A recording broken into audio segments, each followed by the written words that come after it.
Muchísimas gracias, Violeta. Quería ver si estaba prendido mi micrófono. Bueno, muchas gracias, Violeta. La inteligencia artificial se ha convertido en una herramienta transversal en nuestra vida cotidiana, transformando la manera en la que aprendemos y trabajamos. Surge entonces una pregunta fundamental: ¿cómo se integra en el ámbito de la investigación en nuestra universidad? Precisamente, este panel titulado Panorama actual de la inteligencia artificial en la investigación en Cayetano busca explorar esa integración y mostrar ejemplos concretos de su aplicación en diferentes áreas. Para dar inicio, presentamos al doctor Gabriel Carrasco, profesor asociado de la Facultad de Salud Pública y Administración de la Universidad Peruana Cayetano Heredia. Él es miembro del comité directivo del Instituto de Medicina Tropical Alexander von Humboldt, donde además tiene a su cargo el Laboratorio de Innovación en Salud, InnovaLab. Es magíster en epidemiología por la Universidad Peruana Cayetano Heredia y doctor en salud pública por la Universidad de California en San Diego. Su ponencia lleva por título Modelos de inteligencia artificial para anticipar epidemias y brotes infecciosos. Invitamos al doctor Gabriel Carrasco con su presentación y le recordamos, por favor, que tiene 15 minutos para dar su presentación. Gracias, Carla. ¿Se me escucha bien? Sí, sí se escucha bien. Perfecto. Voy a compartir la presentación. Ok, bueno, gracias a las autoridades y al equipo del Vicerrectorado de Investigación por la invitación. Como mencionaron, voy a hablar del trabajo de los últimos años del Laboratorio de Innovación en Salud dentro del Instituto de Medicina Tropical, donde juntamos componentes tecnológicos, pero también métodos avanzados en análisis enfocados en las enfermedades sensibles al clima. Esta es una de nuestras áreas centrales, además de otras que seguimos en este espacio. Y cuando hablamos del contexto de enfermedades sensibles al clima, pero también de cómo abordarlas o qué estrategias de control tenemos, dentro de nuestras estrategias o oficinas de epidemiología en el sur global, seguimos utilizando herramientas que ya tienen un historial bastante amplio, ¿no? Digamos, cuando hablamos del control de mosquitos, por poner un ejemplo, eh, mucho de las estrategias que se utilizan actualmente empezaron en momentos donde el énfasis quizás no era el componente de salud, sino era el componente económico, ¿no? A nivel latinoamericano, uno de los ejemplos más importantes es la construcción del Canal de Panamá, donde las estrategias de control se intensificaron no precisamente por la salud poblacional, sino por mantener la salud de trabajadores específicamente dedicados a esta actividad económica. Otro ejemplo importante en Latinoamérica es el doctor Soper, quien lideró las estrategias de control vectorial en el norte de Brasil alrededor de 1940 y fue uno de los primeros que empezó a hablar sobre el control vectorial a la par o complementando el control farmacológico de la malaria o de la campaña de erradicación de la malaria que existía en ese momento. Y cómo así empezamos a pensar que la parte clínica debería soportarse también con el control ambiental o una visión epidemiológica más amplia. Desde entonces vienen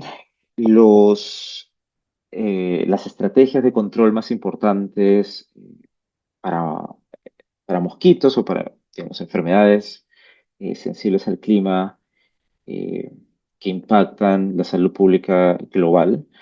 El primero tiene que ver el desarrollo en los 50 de los insecticidas, ya sea en su forma de rocimiento espacial o abierto o en su forma residual dentro de las casas, ¿no? Con la introducción del DDT. Y en los 90, impulsado en gran medida por fuentes de filantropía, viene eh, la, el ensamblaje y el despliegue de mosquiteros impregnados con insecticidas. Desde entonces, los desarrollos tecnológicos o avances metodológicos para el control de enfermedades infecciosas emergentes o en particular enfermedades transmitidas por mosquitos, se ha quedado en una pausa que ya lleva más de 20 o 30 años. Las estrategias que utilizan las oficinas de epidemiología del sur global siguen siendo las mismas que se utilizaban hace más de 30 años y que necesitan refrescarse o expandirse dado los nuevos problemas que enfrentamos en las últimas décadas. Es así que en una cita del Dr. Lindsay en el 2004 menciona que el control ambiental o el manejo ambiental necesita ser considerado como un pilar central para el control de múltiples enfermedades infecciosas. Esto es dentro de una declaración que da ante una conferencia de la Organización Mundial de la Salud. Pero las otras actividades que se vinculen al control ambiental tienen que estar integradas, pero además informadas de una forma muy precisa del análisis ecosistémico. Y ya les mencionaba las estrategias o las tecnologías que están en pie en los últimos 20, 30 años, pero el mercado ha desarrollado muchas otras tecnologías como las observaciones terrestres, el uso de drones, Internet de las cosas, tenemos robótica, blockchain, eh, lo último que está de moda como los Large Language Models, ¿no? Los modelos grandes o masivos de lenguaje, pero también sus primos que se llaman Tiny Machine Learning, que son modelos mucho más pequeños, más eficientes, que pueden ser embebidos en dispositivos más útiles en zonas rurales o de recursos restringidos.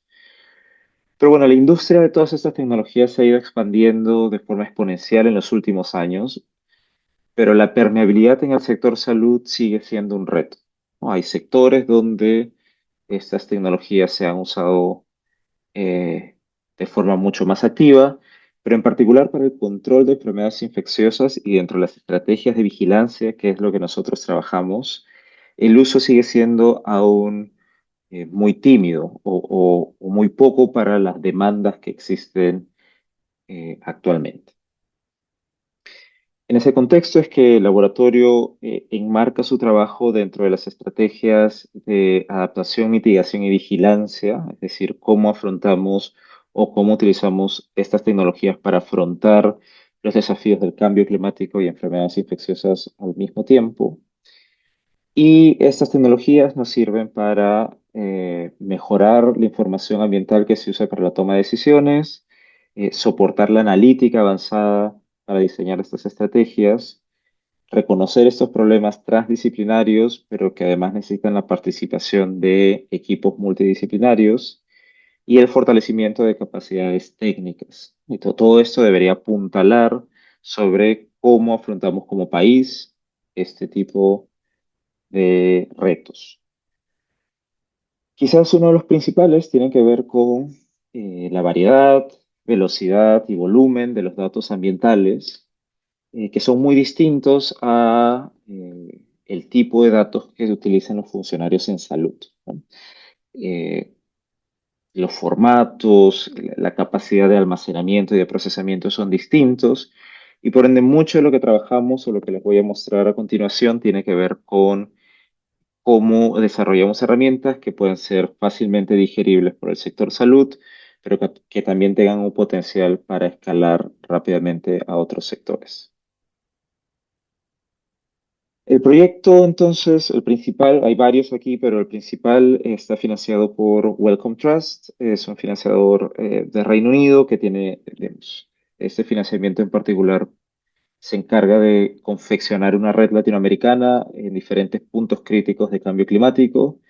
Está la Amazonía peruana en Perú, están los Andes en Colombia, ciudades grandes en Brasil y islas pequeñas en República Dominicana.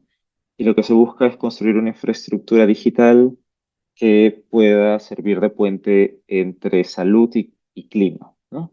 Y esta plataforma permita desarrollar e incluir nuevas tecnologías o fuentes de información. Entonces, en Perú lo que tenemos es una vigilancia ambiental en 10 comunidades, en el eje carretera Iquitos-Nauta, que sigue una trayectoria urbano-rural, Y tenemos un set de herramientas o de fuentes de información que incluyen imágenes satelitales, drones, estaciones meteorológicas de bajo costo, estaciones de calidad de aire, sensores acústicos, y que finalmente estos nos permitan crear un sistema de alerta temprana o de información epidemiológica de fácil uso para el sistema de salud.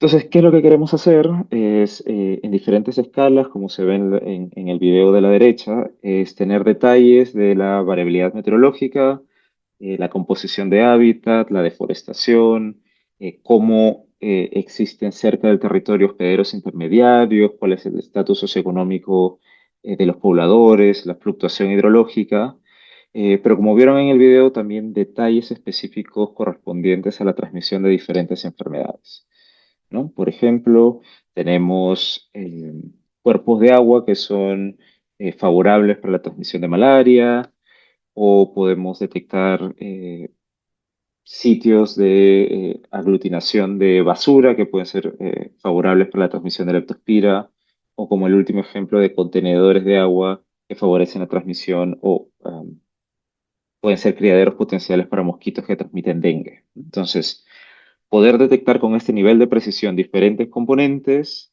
que favorezcan la transmisión de diferentes enfermedades y al tener múltiples sensores puedan en conjunto predecir mejor un potencial brote en el futuro.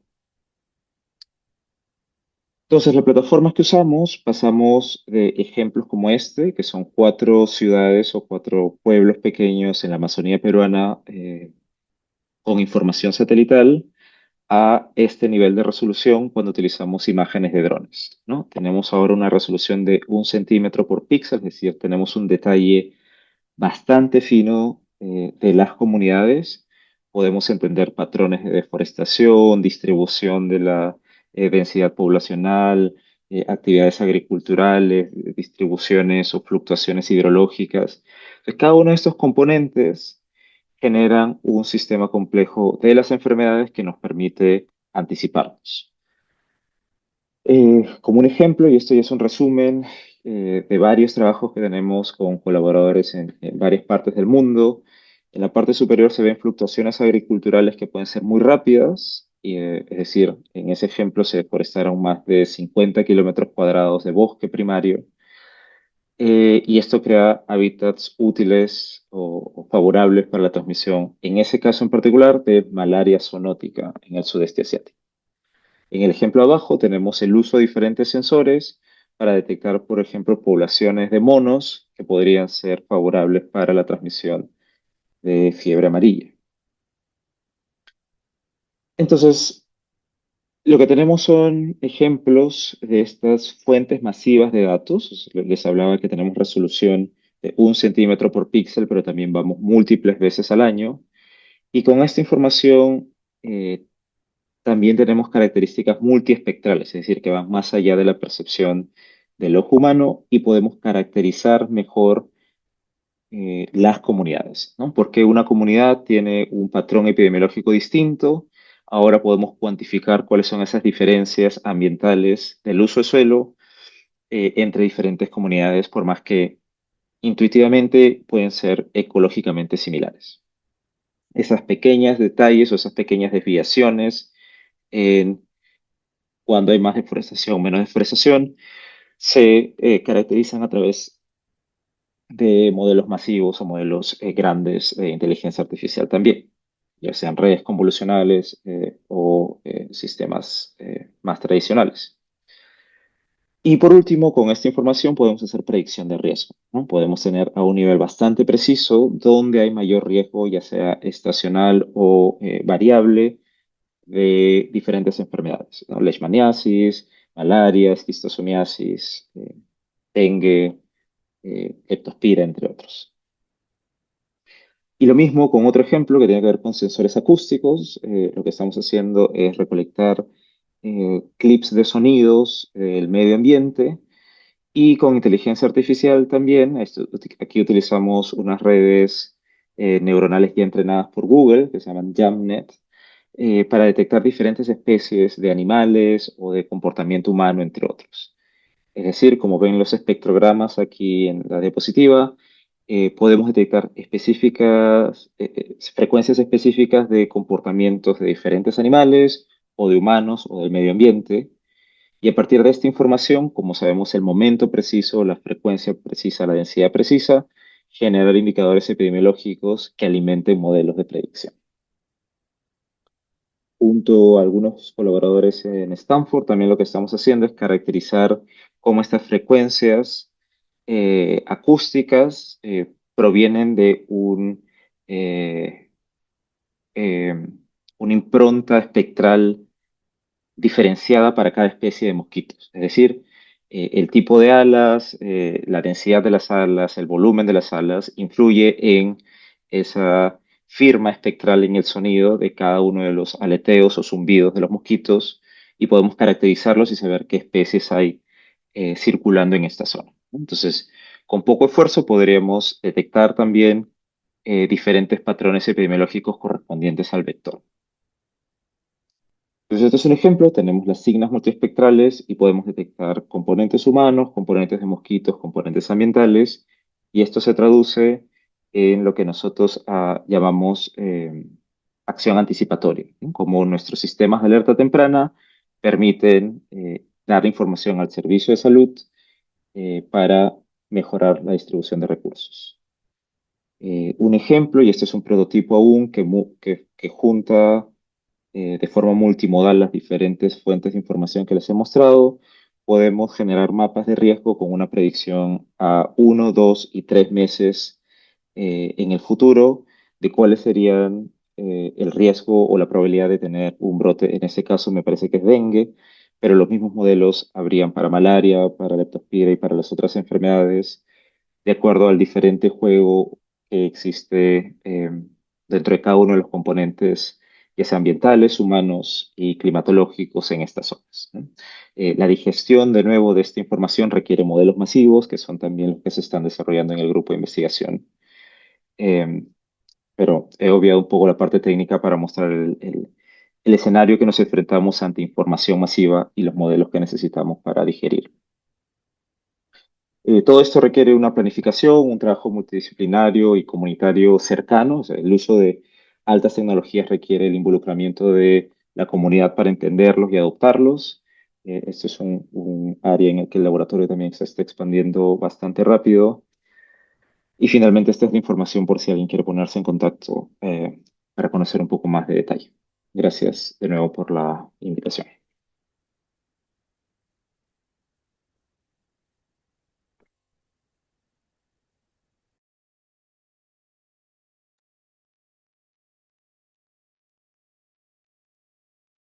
Muchas gracias, doctor Carrasco. Perdón, un momentito, tengo un poquito de rebote aquí. Ahora sí. Muchas gracias, doctor Carrasco. La siguiente ponencia titulada Uso de la inteligencia artificial para la investigación en temas de ambiente estará a cargo de Martín Leiva, magíster en física con mención en geofísica y licenciado en física por la Universidad Nacional Mayor de San Marcos. Un momentito, por favor. Creo Creo que que tengo tengo un un poquito poquito de de problema problema con con el el audio, audio, pero pero ahora sí. ¿Se escucha bien? sí, sí se escucha bien. Correcto. Eh, el doctor Martín Leiva actualmente se desempeña como docente del Departamento Académico de Ingeniería, jefe de carrera de Ingeniería Ambiental e investigador del Laboratorio de Ecotoxicología de la Facultad de Ciencias e Ingeniería. Le recordamos, por favor, que cuenta con 15 minutos para su presentación. Adelante. Listo, no se tarda. Voy a compartir en mi pantalla, permítame por favor. ¿Se visualiza?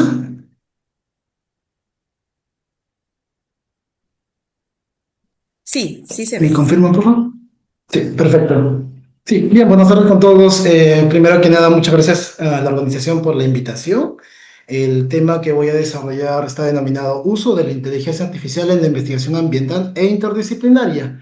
Como bien ya hicieron mi presentación, soy jefe de la carrera de Ingeniería Ambiental en la Universidad Y dentro de ello, esta presentación recauda contenido asociado al desarrollo de estudios que se están impulsando desde la carrera dentro de lo que es el nivel de la Facultad de Ciencias e Ingeniería.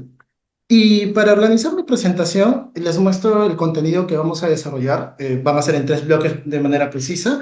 El primero de ellos va a tratar de una introducción basada en contexto y conceptos. Un segundo bloque donde vamos a ver justamente el detalle de esta investigación ambiental e interdisciplinaria. Y sobre ello mostraré ejemplos prácticos, más que nada desde lo que es la plataforma de los proyectos de investigación que se llevan a cabo. Partiendo por la introducción, el primer punto que quiero posicionar, el primer concepto es hablar de la inteligencia artificial.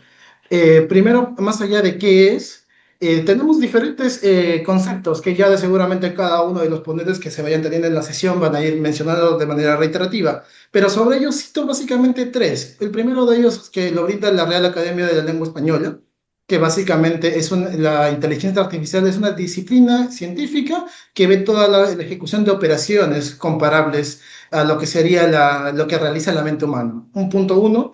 Dos, a nivel de lo que es la Comisión Europea, nos menciona que está asociada con los sistemas diseñados para percibir su entorno, razonar y tomar decisiones, y de tal manera que estos permitan imitar el comportamiento humano.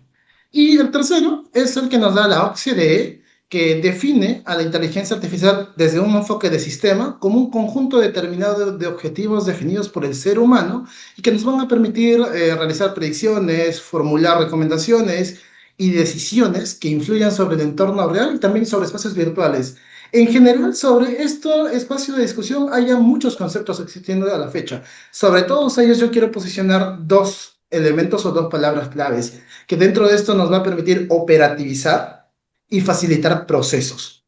Entonces, más allá de todo el debate que puede haber sobre el mismo concepto de la inteligencia artificial, tomo el concepto técnico de nos permite operativizar dentro de lo que vamos a realizar. Y para ello existen diversas metodologías o herramientas enfocadas en lo que son los tipos de inteligencia artificial. De seguro más de uno se ha topado escuchando hablar de Machine Learning, Deep Learning o la IA generativa. Perfecto. Todos ellos de alguna manera nos sirven para desarrollar investigación o estudios a nivel de lo que es la temática medioambiental. No pretendo entrar en detalle de cada uno de ellos, sino quiero que se queden con el mensaje de que primero, la inteligencia artificial a nivel de estudios ambientales nos va a permitir operativizar procesos y simplificarlos, incluso con reducciones de tiempo. Y sobre ello existen diferentes tipos. Ahora, al hablar de la temática medioambiental, pues es innegable tener que hablar del principal sistema de análisis. Y el sistema de análisis que aborda los estudios ambientales es con la constelación del planeta Tierra. Y nuestro planeta está compuesto por diferentes subsistemas, entre lo que es la hidrosfera, la atmósfera, geósfera y demás. Perfecto.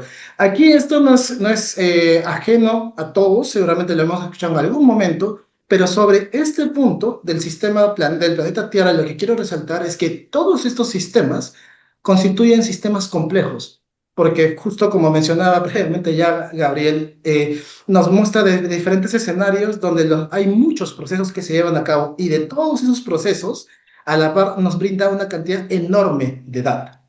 Si lo posicionamos en un entorno más cercano a nosotros, como puede ser Sudamérica, tenemos un elemento clave que condiciona justamente toda esa complejidad, y es la cordillera de los Andes, que por el cual, dicho sea de paso, recibimos diversos beneficios nosotros que estamos ubicados en este momento hacia lo que es la costa. Pero vamos a ver un contraste tremendo si vemos escenarios a nivel de la región andina o la Amazonía. Entonces, tenemos justamente el reto de abordar diversos escenarios con una alta cantidad de generación de data sobre la cual la inteligencia artificial se convierte en una herramienta para poder manejar de manera más óptima estos datos. Yendo al segundo bloque, entrando en lo que es netamente esta investigación ambiental e interdisciplinaria, lo primero que quiero comentarles es que al hablar de una investigación ambiental, no se puede dejar de lado de que es un campo en el cual necesitamos tratarlo de manera multidisciplinaria y transdisciplinaria, es decir, interactúan diversas disciplinas académicas. Pero ¿por qué entran diversas disciplinas académicas? Lo que pasa es que una investigación ambiental va a generar evidencia para poder trascender a lo que serían políticas ambientales, la gestión de recursos naturales o incluso las mismas prácticas comerciales con un enfoque de sostenibilidad. En términos prácticos y sencillos, lo que les quiero decir es que esto asciende a un nivel sobre el cual ya tiene una repercusión en las diversas decisiones que podría tomar, por ejemplo, el presidente de la República, el alcalde de alguna comunidad o incluso en un gobernador regional. Y su manejo justamente va a implicar sobre nuestro día a día.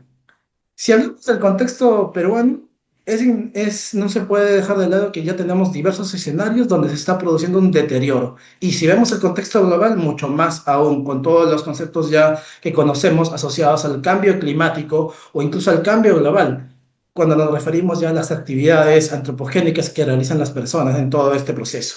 Sobre ello, es necesario justamente generar evidencias y sobre ello proporcionar información certera, confiable y de manera oportuna. Y esta necesidad es que constituye una oportunidad para el uso de inteligencia artificial para esa optimización de los procesos. Entonces, sobre este concepto de investigación ambiental, pues, ¿qué está haciendo la universidad? Nosotros, como Universidad Peruana Cayetana Heredia, tenemos una facultad de Ciencias e Ingeniería, donde hay un bloque de carreras asociadas a ciencias y otro bloque hacia lo que es las ingenierías.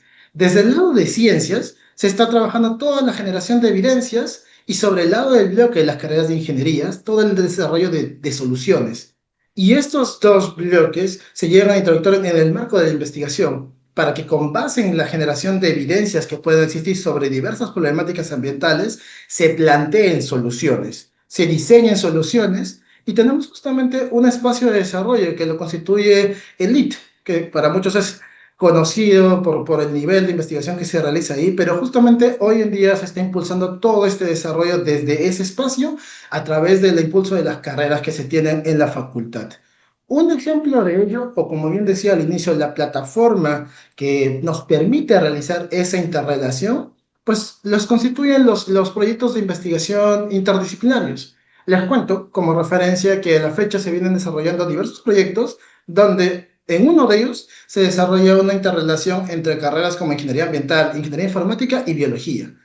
Y estas tres carreras, a través de su participación de docentes, estudiantes y colaboradores, está permitiendo desarrollar soluciones a problemas tangibles. No se está buscando cambiar quizás un problema de envergadura global o de alto alcance, pero sí de manera progresiva generar herramientas que permitan atender necesidades del día a día.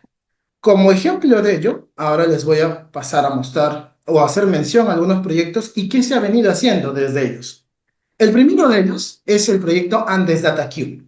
Este proyecto tiene como finalidad estandarizar el conjunto de características, tanto espectrales, espaciales, que tienen las imágenes satelitales. Imágenes satelitales de libre acceso, es decir, que cualquiera de nosotros, los presentes en sala, puede acceder a ellas básicamente creándose una cuenta, porque son data libre. Pero la dificultad con esta data libre, que existe alrededor de casi 50 años disponible, es que no guarda las mismas características. Es decir, es como imaginarse tener una foto carnet, una foto pasaporte y una foto, imagínense, panorámica. Y luego tratar de trabajar con esas tres en simultáneo para hacer un análisis espacial, eso no es viable, de momento. Ahora lo que ha planteado este proyecto es justamente estandarizar de manera que toda esa secuencia de imágenes me permita tener imágenes estandarizadas de 50 años. Y esto permite que se construya un cubo de datos, como el que están viendo a la izquierda de este slide, el cual se convierta como una especie, imagínense, de una analogía con lo que sería la cocina, una carne cruda, grande, de la cual yo pueda extraer las secciones que me interesan para hacer los análisis que yo requiera. En este caso, la idea de este proyecto es generar toda esa base de datos estandarizada para poder hacer análisis espaciotemporales en 50 años y sobre eso poder ver cómo fueron evolucionando los cambios en la región de los Andes. Una muestra de esta base de datos lo ven en este slide, donde se ha centralizado una sección de lo que es el Nevado Pastoridi y sobre el cual se ha integrado imágenes con la misma característica tanto espectral y espacial. Pueden ver cómo va cambiando el tiempo de manera en un falso color y sobre eso ver cómo se va registrando cada imagen. El cambio que se está viendo no es de nubosidad, sino es el cambio de la dinámica entre lo que sería la cobertura del nevado con respecto al glaciar cercano a lo que es el Pastoruri en la región de Ancash. Un segundo bloque de resultados se generaron desde lo que es el proyecto Deccan y Nextglass.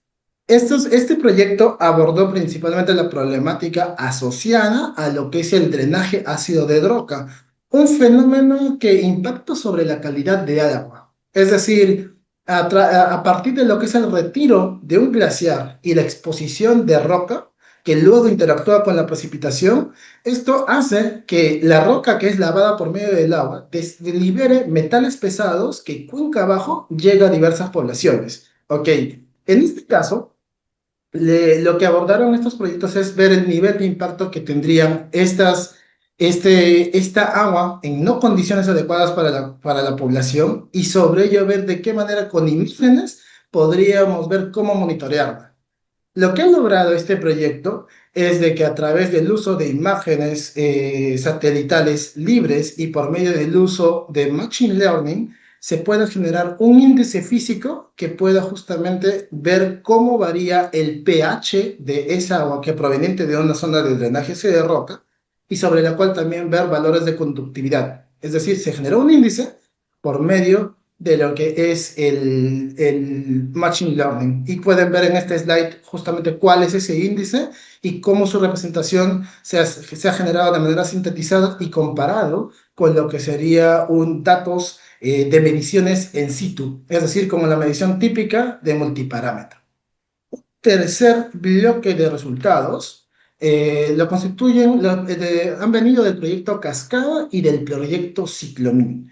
Y en este caso, el contenido que busco transmitir es que a partir de la biodiversidad que puede existir en un ecosistema a través del reconocimiento de macroinvertebrados, se pueda identificar cuál es la condición de la calidad del agua. Pero para esto ya ha habido previamente un desarrollo de este análisis, porque justamente la biodiversidad nos permite visualizar esos cambios y sobre ello se desarrolló un aplicativo. Algunos seguramente lo habrán escuchado, que es el aplicativo el Aqua Biosmart. Esa es la primera versión. Hoy en día estamos trabajando desde la facultad en poder generar una versión del Aqua Biosmart, pero que utilice inteligencia artificial, sobre el cual se está sumando el uso de diversos algoritmos para que por medio de la generación de una base de datos estandarizada de fotos, sea posible luego directamente, únicamente con la toma de fotos, reconocer el proceso perdón, o la condición de la calidad de agua que se tenga. Solo con tomar una fotografía. Y los ensayos están realizándose tanto a nivel de campo como también espacios simulados, porque esto pone en influencia lo que sería el contexto de medio ambiente. Ya no es solamente que yo tome una foto y luego la lleve a analizar al laboratorio y llegue al contraste con los mapas, sino puede ser de manera operativa más directa. Bien, finalmente quiero cerrar mi presentación mencionando que todos estos resultados, bueno, estos bloques que he mencionado de manera rápida, se han venido siendo desarrollados desde el laboratorio de ecotoxicología y desde el laboratorio Ciclomin, ambos laboratorios que pertenecen al LIT de la universidad y que están justamente en un proceso de ejecución próximos a desarrollar también sus talleres de cierre, a los cuales de seguro ya se enterarán por las mismas redes de la universidad y de los cuales estaremos extendiendo las invitaciones a todos ustedes. Y a la vez también es importante no dejar de expresar el agradecimiento a quienes han brindado todo el soporte financiero, que son Concitec, Prociencia y el Fondo Blirius de Bélgica. Con eso cierro mi presentación. Muchas gracias.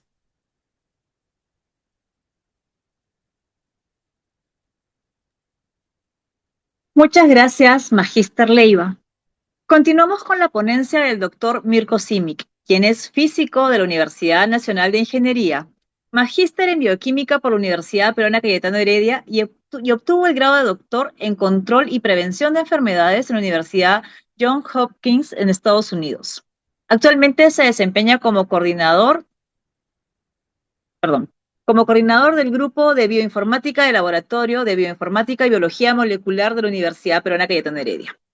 Su ponencia se titula Inteligencia Artificial para el Desarrollo y Optimización de Sistemas de Telediagnóstico o Telemedicina. Le recordamos, doctor, que cuenta con 15 minutos para su presentación. Gracias, doctora González. Mucho gusto de estar aquí presente con ustedes. Agradezco la invitación. Para mí es un gran honor. Permítame compartir mi pantalla.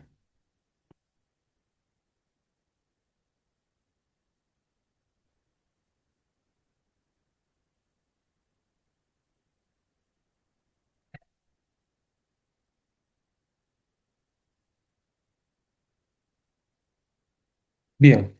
Eh, Desde los últimos aproximadamente 23 años, eh, en mis trabajos en la universidad, en Cayetano, he venido desempeñándome esencialmente en aplicar eh, metodologías multidisciplinarias que van desde la biología, la bioquímica, bioestadística, biofísica, computación, bioinformática, a resolver problemas de salud pública, específicamente problemas que afectan a nuestra población más necesitada.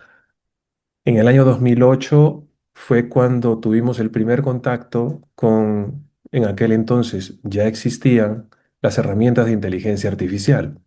Nosotros la conocemos muy comúnmente hoy día, desde hace 3, 4 años, gracias a la popularización de esta disciplina, gracias a los modelos de grandes lenguajes como ChatGPT y otros.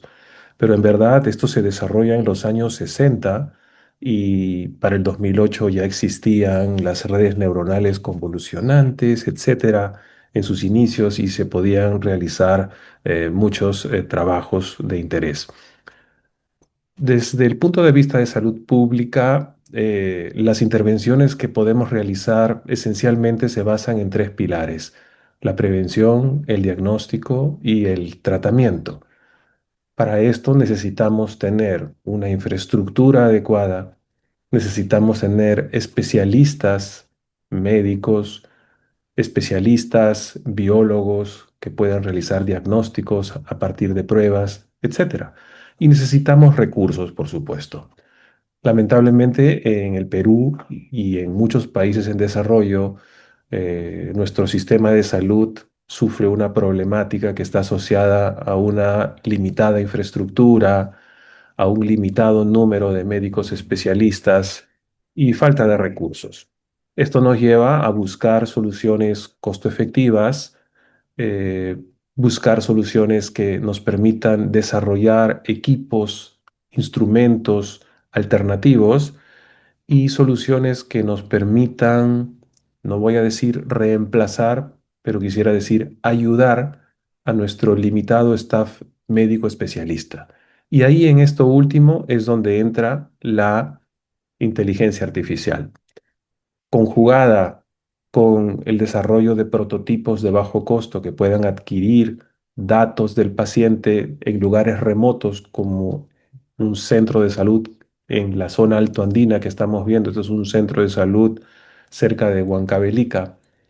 Y con la debida asistencia de herramientas de telecomunicaciones, nuestras soluciones costo efectivas pueden estar en el campo del telediagnóstico o la telemedicina también. Entonces, el desarrollo de mi charla se va a orientar a cómo la inteligencia artificial nos ayuda a llevar el diagnóstico de manera virtual a lugares remotos. Es decir, no necesitamos tener a los especialistas físicamente desplazados en estas zonas, sino más bien recibir a través de redes de telecomunicaciones información relevante, imágenes, videos, sonidos, patrones, señales, etcétera, que puedan llegar a un servidor disponible en la nube en donde un algoritmo de inteligencia artificial esté realizando el análisis, interpretación y diagnóstico. Para que esto suceda, necesitamos tres componentes fundamentales. Necesitamos un sistema que capture información. Eh, en la parte superior tenemos la etapa en donde en el lugar remoto el paciente necesita ser observado por un personal con un instrumental que pueda recoger información y pueda luego transmitirla. Transmitirla a través de la Internet.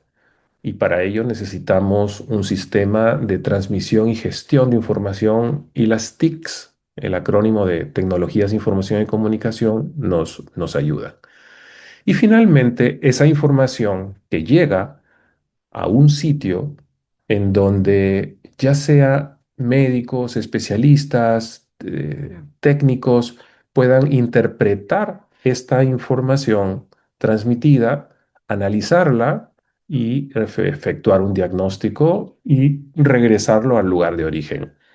Este es el flujo de pasos fundamentales del telediagnóstico.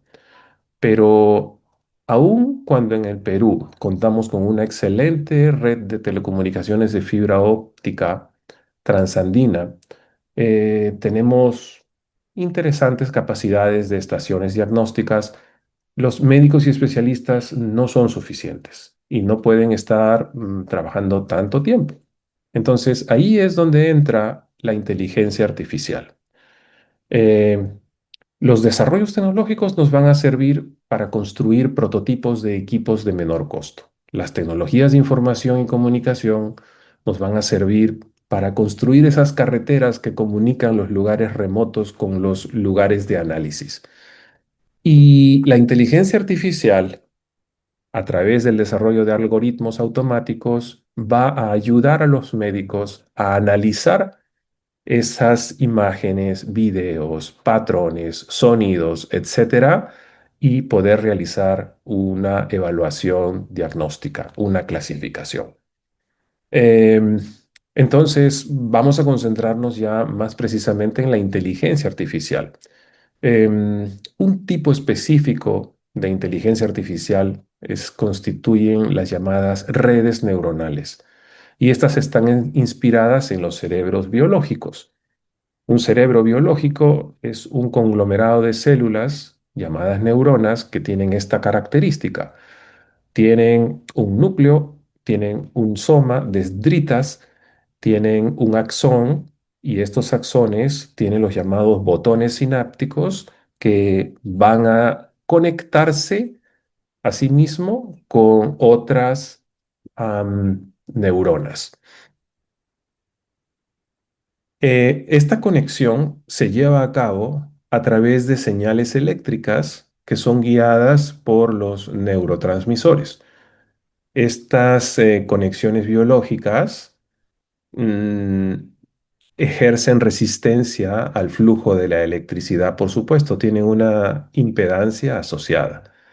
Y eso significa que a través de algunas conexiones llegarán corrientes eléctricas muy intensas, y a través de otras conexiones llegarán corrientes eléctricas menos intensas. Estas corrientes eléctricas se concentran y pueden sumarse, ya sea de una manera aditiva o pueden integrarse multiplicativamente. Va a depender de la célula, la neurona y la fisiología de esta. Inspirada en ese concepto, se desarrolla una estructura matemática que es la red neuronal. A la figura derecha estamos viendo un esquema matemático en donde x1, x2, x3, xn son los nodos de entrada o las neuronas de entrada. Cada una recibe una señal de información. Esta señal se promedia con determinados pesos, y una función matemática pondera estos pesos y a través de una distribución de cierto tipo decide efectuar una clasificación que puede ser binaria, trinaria o de múltiples categorías. Entonces, una red neuronal funciona como un flujo de información entre las neuronas que pueden estar en diferentes capas. Podemos tener una capa de entrada, una capa oculta, una capa de salida. Esa es la topología de la red neuronal más básica. Pueden haber redes neuronales más complejas con múltiples capas ocultas, cientos o miles de neuronas en cada una. Pero en esencia es esto. Es una operación matemática que procesa valores en los nodos de entrada, los promedia con ciertos pesos y a través de una función ejerce una salida. Em, Estas herramientas de inteligencia artificial hoy día las notamos y las vemos, cada vez son mucho más notables y mucho más importantes en múltiples aplicaciones. Concretamente, de manera específica, en lo que es investigaciones de diagnóstico, yo quisiera brevemente compartir nuestra experiencia en estos últimos años en un pequeño grupo de enfermedades donde hemos trabajado. Neumonía infantil, autismo en niños, anemia en niños, tuberculosis, cáncer de piel, cáncer de cuello uterino y vaginosis bacteriana. La neumonía es la primera causa de muerte en el Perú, especialmente en niños, especialmente en épocas de friaje en zonas altoandinas. Los niños no logran ser diagnosticados, no hay facilidades y pues el diagnóstico clínico llega tarde o simplemente no llega. Hay que recordar que un niño con neumonía que no recibe tratamiento oportuno, en 48 horas simplemente puede morir. Los rayos X ha sido la técnica clásica para confirmar una sospecha clínica de neumonía. Lamentablemente es una técnica muy invasiva en términos de radiación y requiere equipos grandes y costosos que no los podemos encontrar en establecimientos de salud en zonas remotas.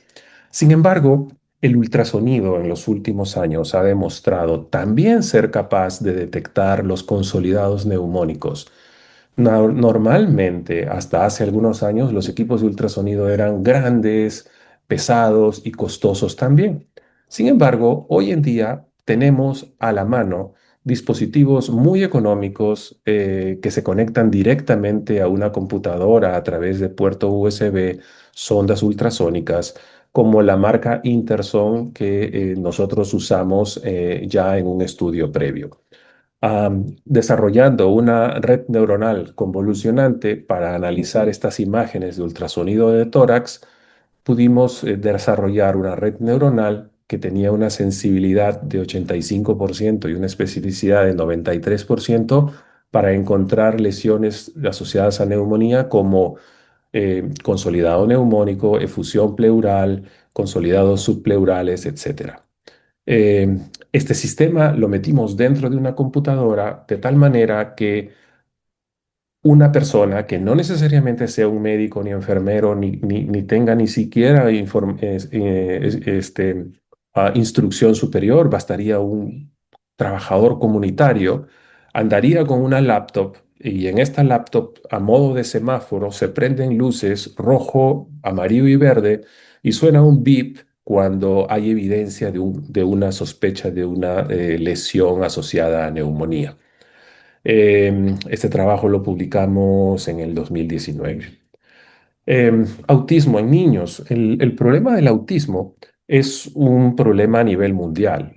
No se cataloga como una enfermedad, es simplemente una característica de una forma de vida en donde las personas evitan el contacto social, se aíslan y desde muy pequeños es algo que no se puede percibir fácilmente porque se confunde con una timidez extrema. En el Perú, la edad promedio de diagnóstico de autismo supera los 6 años. Esto es crítico porque está demostrado ya que cuando un niño no se diagnostica tempranamente e inicia un tratamiento, que por cierto no son ni medicinas ni vacunas, ni mucho menos, sino es un test o un set de consejerías de manejo conductual que se realizan a los padres o tutores. Y está demostrado que los niños que reciben este apoyo a la edad adulta van a tener una mucha mejor socialización. Entonces necesitamos para ello diagnosticar el autismo tempranamente, entre los 2 y los 3 años de edad. Aprovechando esta inclinación de los niños con autismo de evitar mirar las escenas sociales, lo que hicimos fue desarrollar una red neuronal que analice el rostro de un niño al cual se le hace mirar en una pantalla, puede ser una tablet o una pantalla de una computadora, un video, en donde en un extremo hay una escena social y en el otro extremo hay una escena abstracta. El niño va a mirar a su izquierda o a su derecha.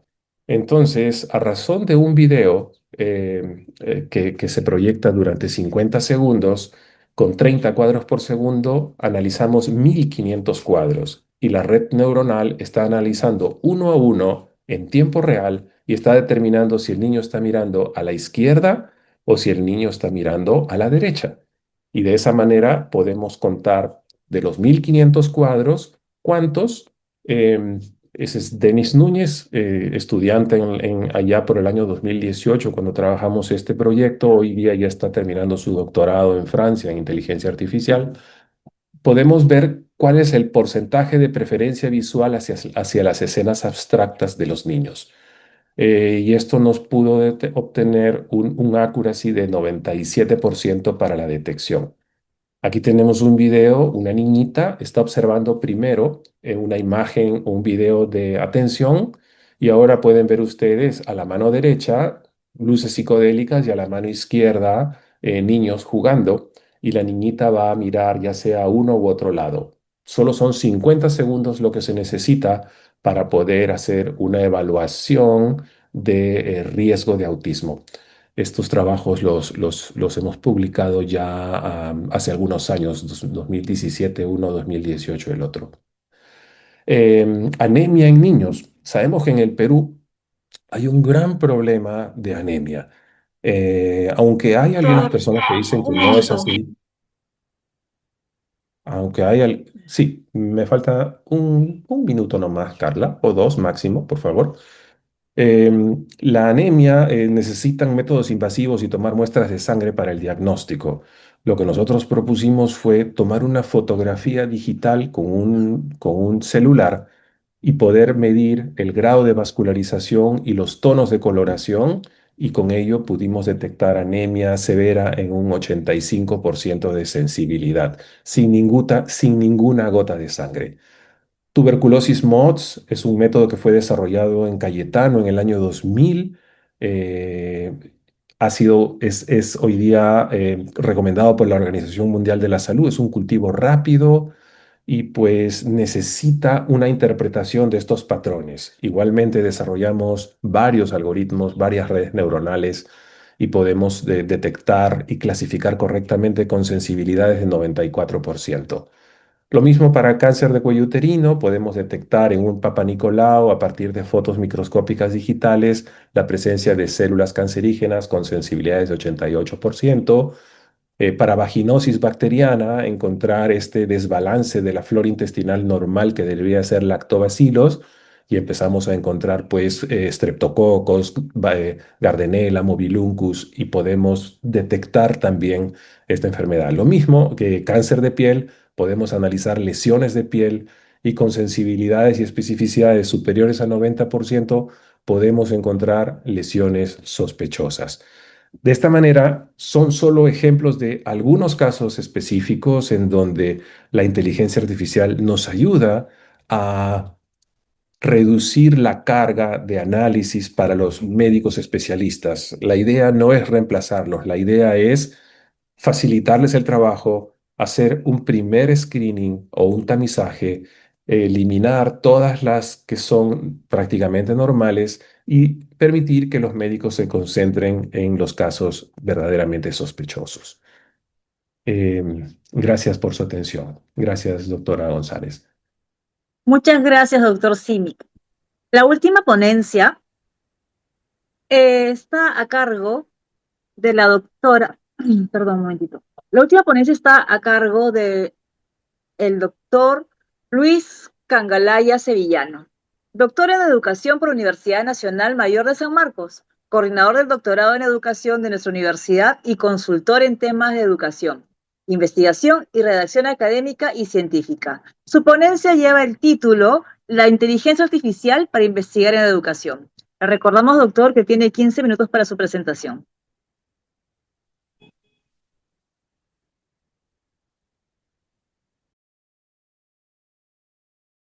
Muchas gracias. Muy buenas tardes a todos. Bueno, esta presentación que he preparado para esta jornada, titulado Inteligencia Artificial para investigar en educación. Y rescata un poco lo que venimos haciendo de la facultad, pero también contextualizando todo lo que está surgiendo a raíz del uso de inteligencia artificial para desarrollar investigación concretamente en dos aspectos, en el desarrollo de tesis y en el desarrollo de artículos científicos. La investigación hoy en día pues ha surgido una serie de cambios significativos, ¿no? Desde el momento en que nosotros estamos pensando en búsqueda de información, como tal, hay un notable y considerable cambio, para bien o para mal. Ya las bibliotecas o los textos en físico, sobre todo para las generaciones últimas, ya no son espacios de consulta eh, solicitada, inmediata o recurrente, sino más bien que los espacios digitales se han convertido en la manera más asequible y más rápida, además de conseguir información. Pues eso en realidad no está mal, ¿no? De hecho, hoy en día ya muchas revistas de investigación ya no publican en físico y sus ediciones solamente se registran en digital a través de sus plataformas. Y eso permite además un acceso mucho más rápido, mucho más global y además permite también que uno pueda alcanzar una serie de investigaciones que antes no teníamos, ¿no? El alcance investigativo a través de la digitalización ha sido sumamente importante hoy en día. Em, los repositorios, por ejemplo, también, ¿no? El hecho de digitalizar tesis o también ha permitido de que un estudiante de cualquier lugar del mundo no tiene necesidad de acceder o de ir personalmente a una biblioteca para poder recoger el manuscrito o fotocopiarlo como hacíamos antes y para poderlo revisar, ¿no? Bueno, esta digitalización además es importante porque ha permitido que se pueda generar lo que hoy en día se ha vuelto bastante comercial, que es la citación. Las citas de trabajo de investigación se han convertido en un requisito fundamental para quienes están en el ámbito de la investigación. Un trabajo de investigación, un artículo, por ejemplo, no solamente existe o no solamente es útil por el hecho de que haya sido publicado, sino además y sobre todo porque esa publicación ha permitido de que se divulgue y en esa divulgación ha generado un espacio dialógico que pueda haber cita, que ese artículo pueda ser citado y que eso finalmente repercuta también en su impacto. Eh, en los diferentes espacios educativos, sobre todo, pues ya inclusive ya no solamente hablamos de ChatGPT o de similares que son o que eran hasta hace poco los espacios clásicos y recurrentes de búsqueda, ¿no? Hoy en día inclusive ya pues ChatGPT ya no es el espacio más adecuado si es que, por ejemplo, pensamos en buscar información académica propiamente. Y entonces comienzan a surgir otros espacios que ya además estudiantes de diferentes carreras conocen, dominan, manejan y que entran en ese espacio que se convierte en una especie de frontera, a veces un poco o muy delgada, entre lo que sí sería correcto utilizar y lo que no sería correcto utilizar. ¿En qué aspectos deberíamos aprovechar para poder hacer uso de esa información y en qué aspectos no deberíamos hacer uso de esa información? Y entonces, diferentes plataformas y diferentes inteligencias artificiales como las que vemos en esta lámina, pues han sido de mucha utilidad y de hecho se usan y no podemos ser ajenos a ese uso en educación superior sobre todo. Lo que sucede es que la necesidad de poder cumplir con ciertas cuestiones es lo que a veces obliga a que este uso de inteligencia artificial no sea precisamente el más adecuado. Y hay que considerar tres aspectos, al menos, que podemos evidenciar hoy en día con mucha más claridad. Un primer aspecto es el aspecto de la masificación de grados. Hoy en día hay una enorme consideración por muchas universidades, por cierto, de poder tener una gran cantidad de egresados y de estudiantes que puedan culminar con éxito sus estudios, con éxito o sin éxito, pero con un grado culminado y dejando de lado inclusive exigencias académicas. Entonces, poder dar la posibilidad de que puedan tener un grado, ya sea de licenciatura o de posgrado, pues obliga también al estudiante a que pueda haber algunos mecanismos de facilismo para poder cumplir con esa tarea, que puede ser en este caso el desarrollo de la tesis. El segundo problema a considerar tiene que ver con la publicación de artículos científicos. Los artículos científicos, como decía, son hoy en día los elementos quizás de mayor impacto que pueda tener una persona que entra en el mundo de la investigación. Y esto pues trae a colación una serie de dificultades que se han enfrentado muchas personas que están en el ámbito de la publicación, porque esta idea de tener que publicar más para poder ser visibilizado, no ha hecho más que generar una especie de lógica del capitalismo académico, ¿no? En donde pues se está asociando equivocadamente investigar con incremento de publicaciones. No necesariamente el hecho de que alguien pueda tener una gran cantidad de publicaciones asegura de que necesariamente haya publicado bastante. Y esto pues ha sido reflejado en una serie de denuncias, ¿no? Sobre autorías compradas y una serie de cuestiones poco éticas, ¿no? Y el otro problema a considerar tiene que ver también con las revistas depredadoras, ¿no? Revistas que asumen un costo para una masificación también de artículos, ¿no? De pronto revistas que han tenido una cantidad eh, pequeña de publicaciones en un año determinado, al cabo de 2 años o menos inclusive, han quintuplicado o han sextuplicado la cantidad de publicaciones porque eso eh, ha generado ingresos económicos para la revista. Dicho sea de paso, muchas de estas revistas han sido identificadas y han eh, sido retiradas de las diferentes bases de datos, ¿no? De las que formaban parte.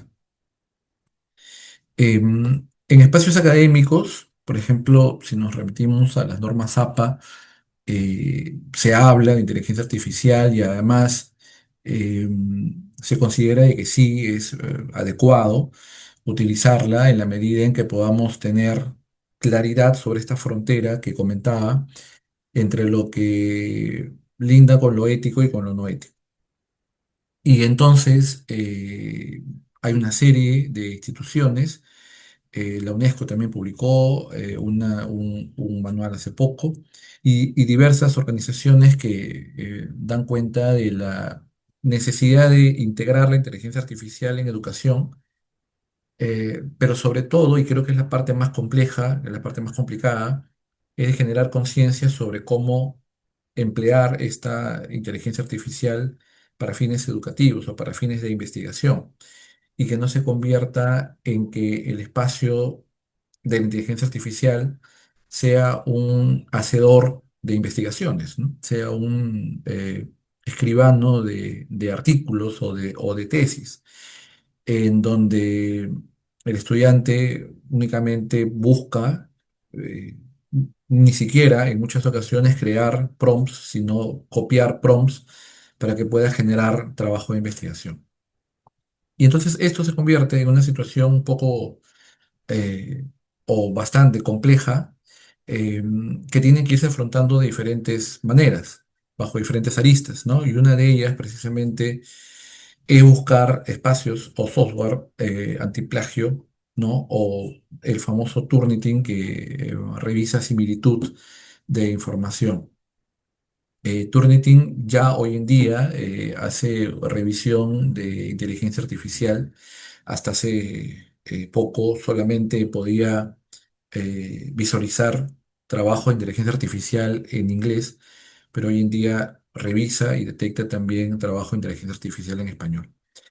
Eh, pero no las plataformas que nosotros podemos encontrar en Internet, que en gran medida no tienen todavía, al menos ahora, la capacidad para poder detectar inteligencia artificial en el uso de diversos documentos académicos. TUNET de alguna manera está, con el uso de inteligencia artificial, por cierto, está haciendo prácticamente una guerra frontal contra estos usos inadecuados de la inteligencia artificial para las redacciones de trabajos de investigación.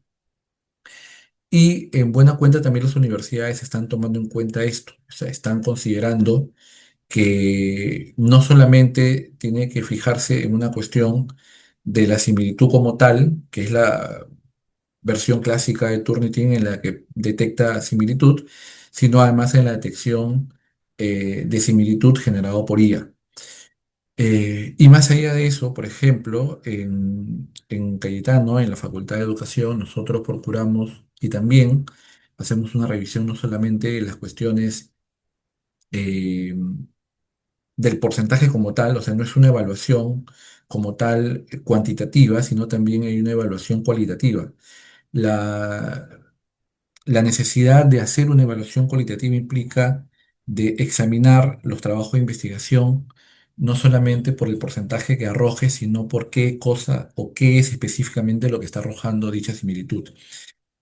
Y esta es una tarea compleja, dicho sea de paso, es una tarea complicada, pero que requiere de un proceso que seguramente será largo y sobre todo de capacitación a nivel de las diferentes instancias. En la facultad, por ejemplo, venimos desarrollando una serie de talleres, ¿no? Por ejemplo, hace poco se hizo un taller de ética en el uso de la IA, y una serie de otros talleres también que se van desarrollando para público en general. Y hemos también hecho una serie de publicaciones de textos. Uno de los últimos que se hizo este año, que lo hicimos justamente, el Fondo Editorial publicó este libro, Escribir y publicar artículos científicos y en el contexto de la inteligencia artificial. Y desde de dos espacios, ¿no? Tratamos de, sobre todo, generar conciencia para que este uso de inteligencia artificial en diferentes niveles, pregrado o posgrado, puedan tener, sobre todo, una generación de conciencia en quienes están en el ámbito académico y que no puedan ser eh, fácilmente llevados por esta forma de usos indebidos que tiene o que se realiza a veces de la inteligencia artificial. Es una tarea complicada, es una tarea amplia y larga y que seguramente tendrá muchos cambios, sobre todo en los próximos años. Muchas gracias. Agradecemos al doctor Cangalaya y a continuación pasamos a la ronda de preguntas. Vamos a ver acá en el chat las preguntas. A ver, me dan un segundito, por favor.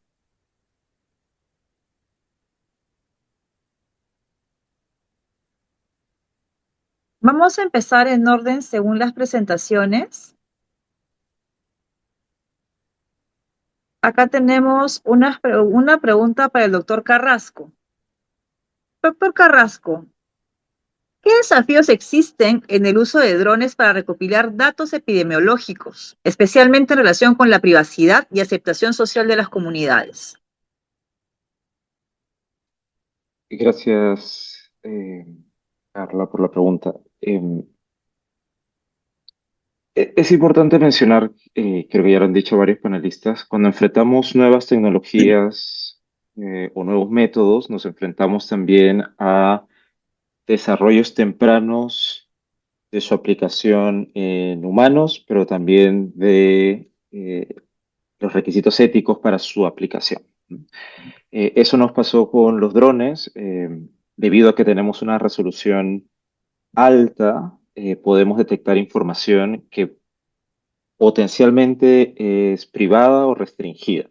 Entonces, podemos saber si es que en esas viviendas cuántas personas viven, cuál es su estilo de vida, cuál es su estatus socioeconómico, qué tipo de actividades, si son legales o ilegales, realizan.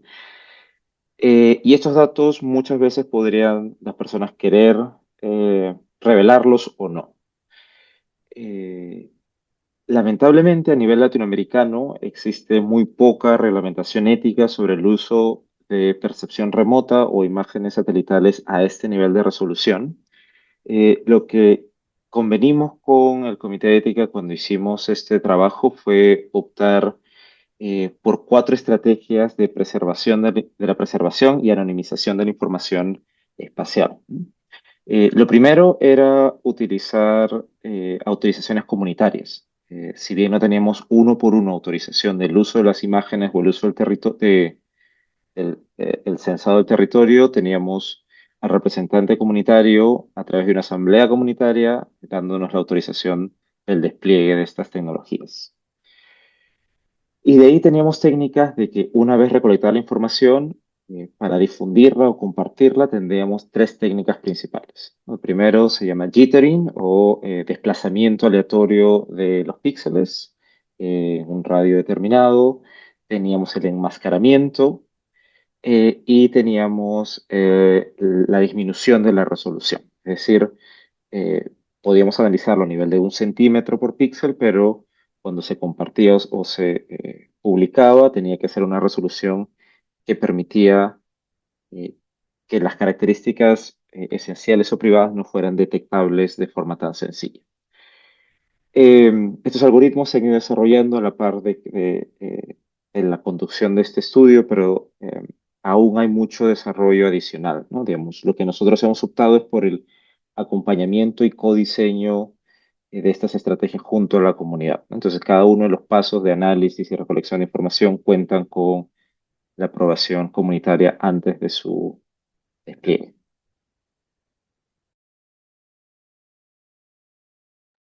Muchas gracias, doctor.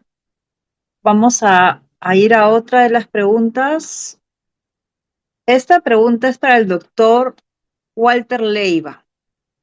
¿Cuáles son los principales desafíos técnicos que enfrenta al intentar estandarizar imágenes satelitales de diferentes fuentes? Gracias, Carla, por la pregunta. Lo primero es que por la misma configuración que se tiene en el sistema que se está buscando trabajar, que en este caso es los Andes para el proyecto Andes DataCube, la dificultad primero es el factor del entorno con nubes. De hecho, sabemos que la configuración que tiene nuestro país, sobre todo dentro de la cordillera de los Andes, va en una variación de un gradiente de humedad partiendo de la parte seca en el sur y yendo hacia el Ecuador, incrementándose la humedad. Y eso genera, por ejemplo, que haya una mayor probabilidad de encontrarse con nubes hacia el norte, las regiones del norte, los Andes del norte del Perú. Y sobre ello es que justamente ahí se tiene una complejidad sobre la misma limpieza o la calidad que pueden tener las imágenes. Es decir, hay un alto riesgo de encontrarse con puntos vacíos hacia ese bloque de datos que podríamos encontrar ahí. Luego, si hablamos de las características técnicas de las mismas imágenes, sobre todo en los ensayos de la aplicación de los algoritmos de inteligencia artificial, está el hecho de luego la misma validación. Es decir, muchas veces podemos encontrarnos con esa estandarización del cambio de un non-scaling, bajar la resolución, por ejemplo, de Landsat, que es de 30 a 5 metros, y por ejemplo con Sentinel, que puede ser de 12,5 a esos 5 metros. Esa diferencia de resolución espacial no siempre va a estar exactamente georreferenciado, por lo cual nos toca tener puntos claves de validación que conozcamos en campo. Entonces, esos son los ensayos más que nada prácticos a la hora de pasar de un espacio únicamente digital, únicamente con datos digitales, a pasar a un uso aplicado, como puede ser el entorno de los Andes. Esos dos, principalmente. Hay otros más definitivamente, pero son los dos que podría plantear de momento. Muchísimas gracias. Pasamos ahora con una pregunta que nos han hecho para el doctor Mirko Simic. Nos preguntan qué algoritmos resultan más efectivos para identificar patrones sindrómicos en grandes volúmenes de datos médicos. Bueno, eso va a depender. Si estamos hablando, por ejemplo, de datos tipo imágenes, estamos frente a la posibilidad de utilizar redes neuronales convolucionantes mayormente, dado que estas están diseñadas para analizar matrices bidimensionales y poder identificar ciertos patrones característicos que normalmente nosotros no veríamos. Si estamos analizando, por ejemplo, sonidos, imagínense que estamos tomando o grabando sonidos a partir de un estetoscopio digital o una grabadora que se pone en el bolsillo para identificar eventos de tos en pacientes con tuberculosis. Esto es un estudio que realizamos en el año 2017 en donde grabábamos el audio filtrado con un parlante de baja resolución dinámica, en donde básicamente recogía los sonidos graves, de modo que no podíamos interpretar lo que se hablaba, pero sí podíamos identificar los episodios de tos, la duración y la intensidad. En ese caso, por ejemplo, podemos usar una red neuronal simple, no convolucionante. En fin, va a depender en sí de qué cosa es lo que estamos analizando. En algunos casos, incluso ni siquiera necesitaríamos usar redes neuronales. Podríamos usar herramientas como Support Vector Machine, Random Forest, etcétera, para poder hacer los análisis respectivos. Hay una gran variedad de herramientas disponibles y la elección de cada una de ellas básicamente obedece al tipo de datos que tenemos. Muchas gracias, doctor. Y pasamos ya con la última pregunta por un tema de tiempo para el doctor Luis Cangalaya. Nos dicen, doctor, quisiera saber hasta qué punto se considera plagio el uso de la IA. Si partió de mi redacción inicial, cuando se transforma en una falta ética. Bueno, en realidad eh, cualquier software no detecta plagio, ¿no? El plagio es una decisión que la tiene que evaluar la persona que revisa digamos, el reporte. Y en esa revisión se determina plagio cuando alguien ha tomado una información y la ha hecho suya, o sea, que la ha hecho pasar como si él la hubiera redactado. Sucede también con la inteligencia artificial, ¿no? Alguien podría pedirle a la inteligencia artificial que redacte el marco teórico y hacerlo pasar como que él lo ha redactado. Esa es una situación clarísima sobre plagio. Sin embargo, usar inteligencia artificial para ciertas cuestiones, por ejemplo, en algunos casos puede servir para buscar bibliografía, para revisar redacción, para revisar citas, eh, para comparar fuentes de información, ¿no? O inclusive para construcción de matrices. Dicho sea de paso, está permitido siempre y cuando sea declarado, ¿no?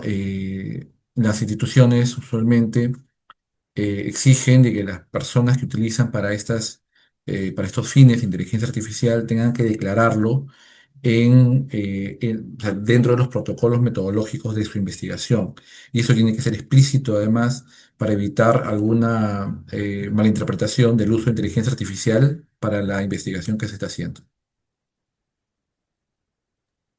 Muchísimas gracias, doctor.